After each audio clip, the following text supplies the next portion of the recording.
고린도전서 14장 2절입니다. 방언을 말하는 자는 사람에게 하지 아니하고 하나님께 하나니 이는 알아듣는 자가 없고 영으로 비밀을 말함이라. 아멘. 오늘 고린도전서 14장에 나오는 방언은 대신 방언입니다.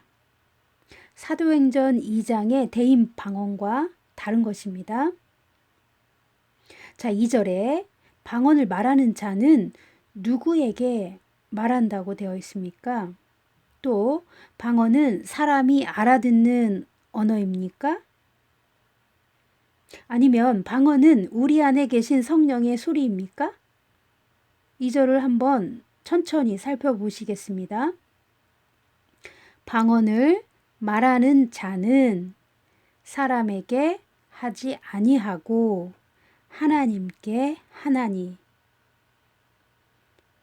영으로 비밀을 말함이라. 아멘.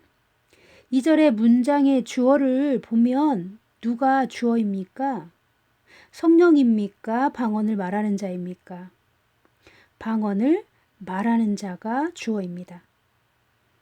방언을 말하는 자가 누구에게 말한다고 기록되어 있죠? 하나님께 한다고 기록되어 있습니다. 그래서 사람이 알아들을 수 없다는 것입니다. 왜 사람은 알아듣지 못할까요? 그 다음의 내용을 정확하게 봅시다. 영으로 비밀을 말함이라 했습니다. 누구의 영입니까? 성령입니까? 방언을 말하는 자의 영입니까? 예, 방언을 말하는 자의 영이 영의 언어로 사람이 아닌 하나님께 영의 비밀을 말하는 것이라고 써 있습니다. 영어 성경은 성령과 사람의 영을 정확하게 구별해 놓았습니다. 방언은 구원받은 성도의 영이 하나님께 말하는 영의 언어입니다. 사람의 언어가 아니라는 것입니다. 그러니 당연히 사람의 언어로 알아들을 수 없는 것이죠. 하나님만 알아들으시는 천국의 언어입니다. 하늘에 속한 영혼이 하늘과 연결되어 하늘에 계신 하나님께 말하고 있는 것입니다. 방언의 유익은 셀 수 없이 많지만 오늘은 고린도전서 14장만 가지고 방언에 대해 이해하려고 살펴보겠습니다. 14장 전체에서 방언에 관한 기록만 찾아보면서 이어가겠습니다. 4절 보십니다. 방언을 말하는 자는 자기의 덕을 세우고 예언하는 자는 교회의 덕을 세우나니. 아멘. 방언은 누구의 덕을 세운다고 되어 있습니까? 방언을 말하는 당사자의 덕을 세운다고 되어 있습니다. 그러면 덕을 세운다는 말이 무슨 뜻일까요? 패션 성경에는 자신의 영적인 발달을 발전시킨다고 번역되어 있습니다. 방언은 개인의 영적 성장에 직접적으로 도움이 된다는 뜻입니다. 방언을 말하는 자는 자기 자신의 영에게 큰 도움이 되는 것입니다. 그렇다면 방언을 말하는 것이 믿는 자 자신에게 유익이 있습니까? 없습니까? 물론 자기 자신에게 유익이 있습니다. 18절을 보십시오. 내가 너희 모든 사람보다 방언을 더 말함으로 하나님께 감사하노라. 아멘. 바울 자신은 너희 모든 사람보다 내가 방언을 더 많이 함으로 하나님께 감사한다고 말합니다.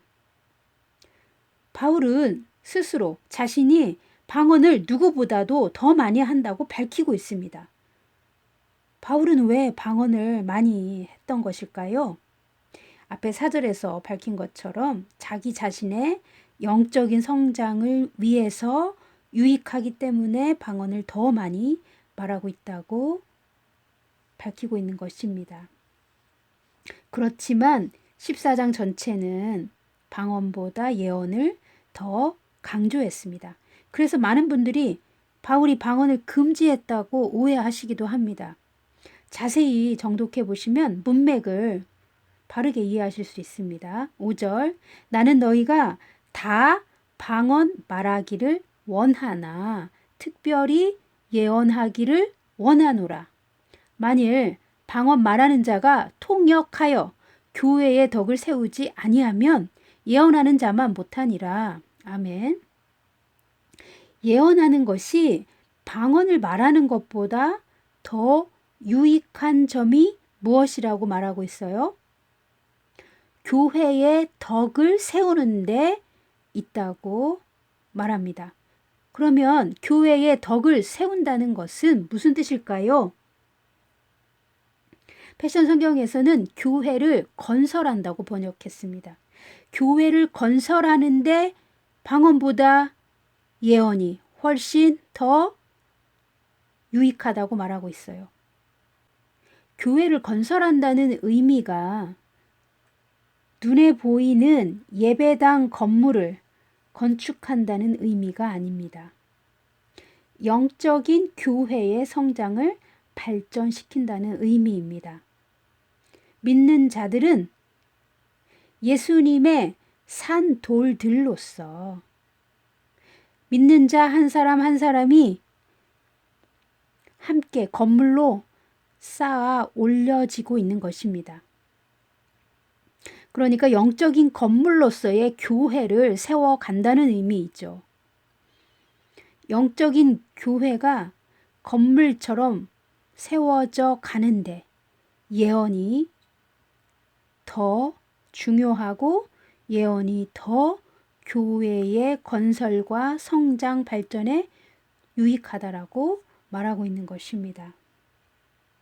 에베소서에는 믿는 자들의 모임을 살아있는 교회, 영적인 건물이라고 설명해 놓았습니다. 믿는 자 한 사람 한 사람이 산 돌로서 머릿돌이신 예수님과 직접적으로 연결되고 또 그렇게 예수님과 연결된 믿는 자끼리 서로 하나로 연결되어서 세워져 가는 영적인 건물이 교회인 것입니다. 살아있고 움직이는 영적인 교회를 건설하는데 바울은 예언이 방언보다 더 유익하다고 강조하고 있습니다. 그러니까 이 5절은 방언을 말하지 말라란 뜻이 아니라 예언이 더 필요하다라고. 어디에요? 개인에게요? 교회예요. 교회 전체에게 예언이 더 필요하다고 말하고 있는 것입니다. 그러나 5절을 다시 보시면 만일 방언을 말하는 자가 통역하여 교회의 덕을 세우지 아니하면 이라고 말한 부분이 있습니다.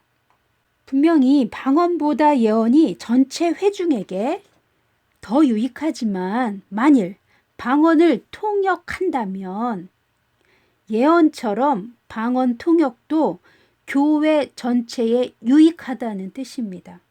이 부분도 많이들 오해하십니다.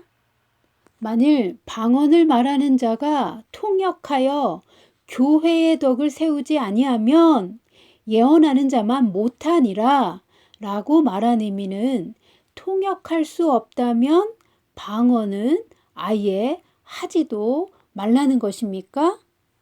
아닙니다. 전체 모임에서 모든 회중이 알아들을 수 있도록 예언을 하던지 방언을 한다면 반드시 통역해서 그 말의 내용을 알게 하라는 뜻입니다. 즉 방언은 개인의 유익을 위하여 중요한 역할을 하지만 전체 모임 시에는 회중이 알아듣도록 방언을 통역해주고 또 예언하는 것이 교회 전체를 위하여 더 유익하다는 의미입니다. 고린도 교회는 어린아이 수준의 교회였습니다. 초대교회는 대부분 어린아이일 수밖에 없는 것이 교회사의 시작점에 있었기 때문입니다. 고린도 교회는 은사가 풍성한 교회였음에도 예수님을 믿게 된 신자들이 이방인이었다가 성령을 받고 열정은 있었지만 아직은 훈련이 덜 되었고 신앙과 인격이 성숙한 지점으로 가지 못한 신자들이 많이 있었기 때문입니다. 그러니까 질서가 확립되기 이전에는 어떤 교회라도 무질서한 부분이 있을 수밖에 없었죠. 우리가 고린도서를 읽다 보면 몇 가지 부정적인 사실들을 마주하게 됩니다. 그들에게 성적인 부도덕도 있었고 당을 지어 분열을 일으키는 자들도 있었고 또 서로의 은사를 가지고 누가 더 큰지 다투었다는 것도 알 수 있습니다. 또 그들이 모여 있을 때 많은 사람들이 동시다발적으로 방언을 크게 말하므로 그 모임이 시끄러웠던 것입니다. 그래서 이런 부분을 바울이 바로잡고 질서를 세우기 위해 고린도전서 14장에 방언의 유익과 더불어 통역과 예언의 중요성을 강조하고 있는 것입니다. 또한 어떻게 이 은사들을 전체 회중 가운데서 운용해야 하는지를 가르쳐주고 있는 것입니다. 고린도전서 12장에 나와 있는 9가지 은사 중에서 방언과 예언 그리고 방언 통역만을 특별히 이 14장 전체를 할애하여 자세히 다루었습니다. 교회를 성장시키고 모두에게 유익을 주려고 성령께서 각 사람에게 나눠주신 이 은사들을 우리가 과연 어떻게 사용하여야 하는지 분명한 원칙들을 말해주고 있습니다.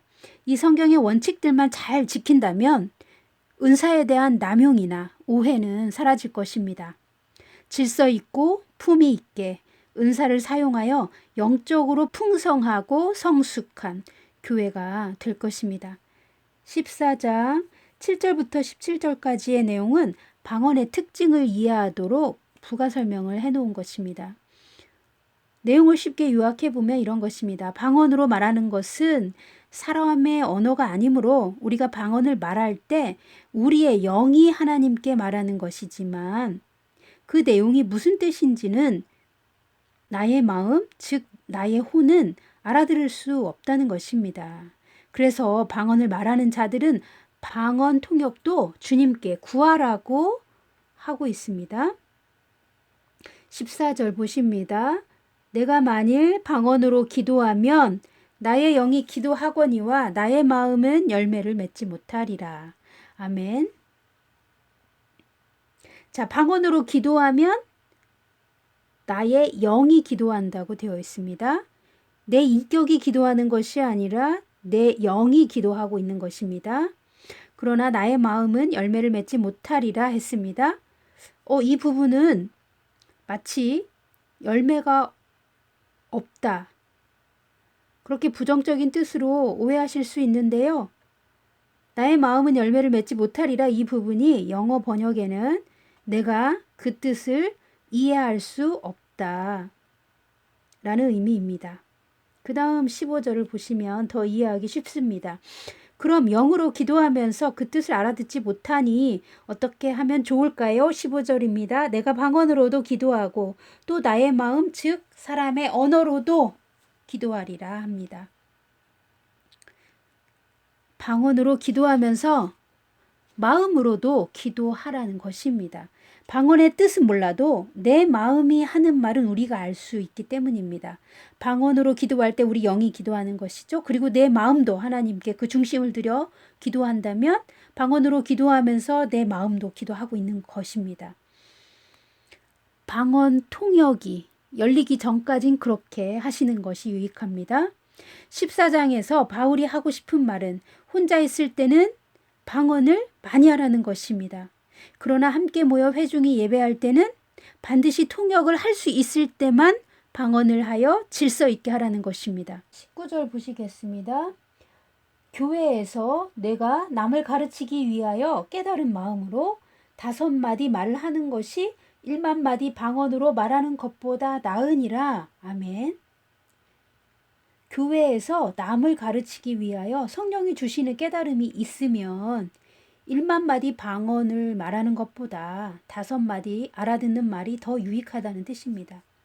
회중 예배에서 통역 없이 방언으로 말하지 말라고 한 이유가 19절 말고 또 한 가지 이유가 더 있습니다. 23절입니다.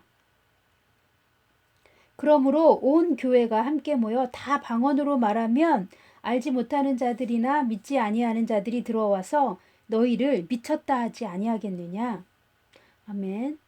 교회에 처음 방문한 믿지 않는 자나 아직 방언을 경험하지 않은 새 신자가 교회에 처음 왔을 때 여러 사람이 알아듣지 못하는 방언을 동시다발적으로 시끄럽게 하는 것을 보면 그들이 이게 무슨 일인지 이해할 수 없어서 아니 이 사람들이 다 미쳤나? 라고 오해한다는 것이죠. 이 이유가 가장 큰 이유입니다. 너희가 모여서 함께 있을 때 방언을 말하려면 두세 사람이 순서를 정해서 말하고 반드시 통역을 해주라는 것이죠. 그래야만 새 신자나 비신자가 무슨 일이 일어나고 있는지 또 성령께서 방언을 통하여 우리에게 말씀하시는 비밀이 무엇인지 알아들을 수 있고 상황을 바르게 볼 수 있기 때문입니다. 또 이렇게 해야만 무질서하고 시끄러운 상황이 아니라 질서 있고 품위 있는 예배의 분위기가 만들어지기 때문입니다. 그런 이유로 통역하는 자가 없으면 전체 회중 앞에서 큰 소리로 방언기도 하지 말아달라고 부탁하고 있는 것입니다. 그런데 만약 교회에 모인 사람들이 다 동의하고 거기에 비신자나 새신자가 없다면 그러니까 특별히 방언하는 소리를 듣고 오해할 상황이 아니라면 그럴 때는 서로 동의하여 방언으로 기도해도 무질서해지지는 않겠지요. 우리 교회는 방언을 권장하고 방언 통역과 하나님 음성 듣기를 훈련시킵니다. 성도 여러분, 방언은 성도 여러분의 영을 강화시켜 줍니다. 그러니 방언을 많이 하십시오. 또 방언으로 기도할 수 있으시다면 방언 통역을 주시도록 하나님께 적극적으로 구하십시오. 통역에 대해서는 다음 시간에 이어가겠습니다.